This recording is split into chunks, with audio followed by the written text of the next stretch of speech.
सध्या सगळीकडे सर्दी खोकल्याचा सीझन चालू आहे. ज्याचं पाहावं त्याचा घसा खवखवतोय.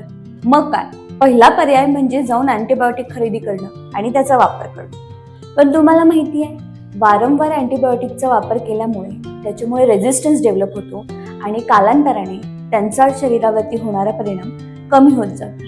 मग अशा वेळी सीझनल सर्दी खोकल्यासाठी अँटीबायोटिकचा वापर करण्यापेक्षा तुम्ही हा पर्याय नक्कीच ट्राय करू शकता. वर्षानुवर्ष आपल्या घरामध्ये आपली आजी, आई ही गोष्ट करत आलेली आहे, ती म्हणजे जिंजर कँडी. बनवणंही अगदी सोपं आहे आणि सगळ्यात महत्त्वाचं म्हणजे जिंजर कँडीच्या वापरामुळे घसा खवखवणं, सोर थ्रोट याच्यामध्ये फायदा होतोच, सर्दी कमी होते आणि पचन देखील चांगलं होतं. तर चला पाहूया जिंजर कँडी कशी बनवायची ते.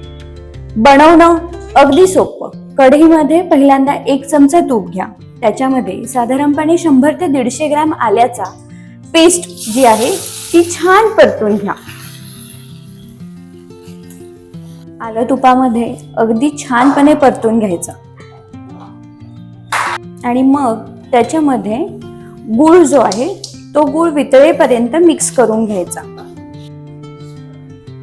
अशा पद्धतीने गुळाचा पाक होईपर्यंत आपल्याला एकजीव होईपर्यंत शिजवून घ्यायचा आहे.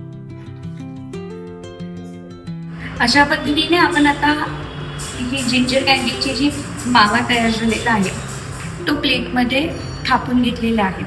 तुम्ही जिंजर कँडीसारखे छोटे छोटे बॉल सुद्धा बनवू शकता. तर मग या हिवाळ्यामध्ये सर्दी खोकल्यासाठी जिंजर कँडी नक्की ट्राय करा.